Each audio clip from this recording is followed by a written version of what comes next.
Salam, salam kasih damai dan sejahtera. Tuhan memberkati, menyertai dan melindungi. Salpe. Latihan rohani mendulang cinta Tuhan. Santo Ignatius Loyola mewariskan latihan rohani sebagai cara menaklukkan diri dan mengatur hidup. LR 21. Agar kita dapat mengatasi kelemahan diri dan berlabuh dalam cinta Tuhan yang mencipta, menebus, dan mengutus.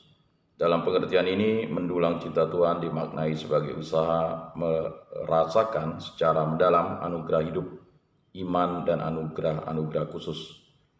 Selain itu, ini merupakan tanggapan positif atas undangan untuk menularkan cinta Tuhan kepada sesama dan lingkungan. Dalam bahasa kontemplasi, mendapat cinta, latihan rohani. Hidup ini menjadi bermakna karena dalam segala mencinta dan melayani keagungan ilahi. LR 233. Pandemi COVID-19 memakan banyak korban. Cinta Tuhan dipertanyakan. Namun pada saat pandemi ini juga kita menyaksikan bukti cinta yang luar biasa yang selama ini tidak kita sadari. Yakni cinta para tenaga kesehatan yang berjuang merawat pasien, para petugas Satgas, juga tetangga dan saudara-saudara yang bergotong royong saling meringankan beban. Inilah cinta Tuhan. Paus Benediktus ke-16 mengingatkan cinta Tuhan itu fundamental. Dengan menyelaminya, kita akan dituntun ke pertanyaan mengenai siapa Tuhan, siapa kita, dan bagaimana kita berelasi.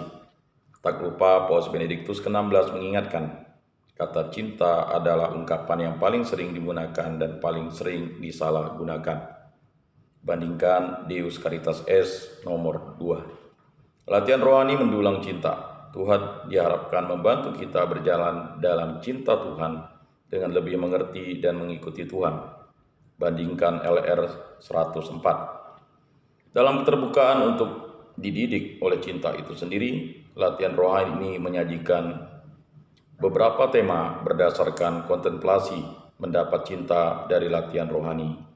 Di sini Santo Ignatius merangkum pengalaman rohani dan menjembatani latihan rohani itu ke dalam hidup sehari-hari.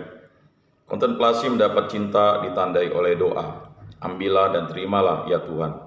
Di dalamnya Santo Ignatius mendulang cinta Tuhan yang membentuk dirinya, menuntun perubahan arah hidupnya, dan memampukannya membantu jiwa-jiwa.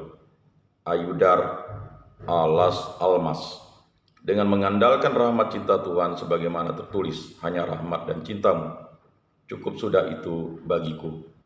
Jejak pengalaman Santo Ignatius mengandalkan rahmat Tuhan ada dalam pergulatannya di Manresa ketika berusaha keras seakan hidup kesucian itu tergantung pada usaha dirinya sendiri. Bersandar pada rahmat dan cinta Tuhan dalam latihan rohani berarti kita sadar untuk menyerahkan segala daya jiwa, ingatan, budi, kehendak, dan kemerdekaan kepada Tuhan, agar segala tindakan hanya berdasarkan arahan dan terang rahmat Tuhan. Hal ini dinyatakan Santo Paulus.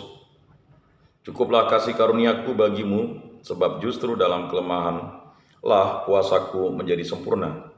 Surat Rasul Paulus yang kedua kepada jemaat di Korintus bab 12 ayat 9. Mendulang cinta Tuhan adalah latihan rohani sehari-hari untuk mengalami kasih Tuhan dan berani menjadi duta cinta Tuhan. Setiap latihan rohani dilakukan dengan 3 daya jiwa, ingatan, budi, dan kehendak. Dengan ingatan memanggil kembali pengalaman di dalamnya cinta Tuhan nyata. Dengan akal budi menelaah cinta Tuhan yang terus bekerja dan mengembang. Dengan kehendak rasakan, meresapkan, serta membatinkan cinta Tuhan. Demikian latihan rohani dari waktu ke waktu, dari bahan ke bahan, menjadi pengalaman mendulang cinta Tuhan dengan 3 coraknya. Syukur karena mengalami cinta Tuhan, formatif karena terus mendidik kita oleh cinta itu, dan rasuli karena terus mendorong untuk menularkannya. Salam, salam kasih, damai, dan sejahtera. Tuhan memberkati, menyertai, dan melindungi kita semua. Salve.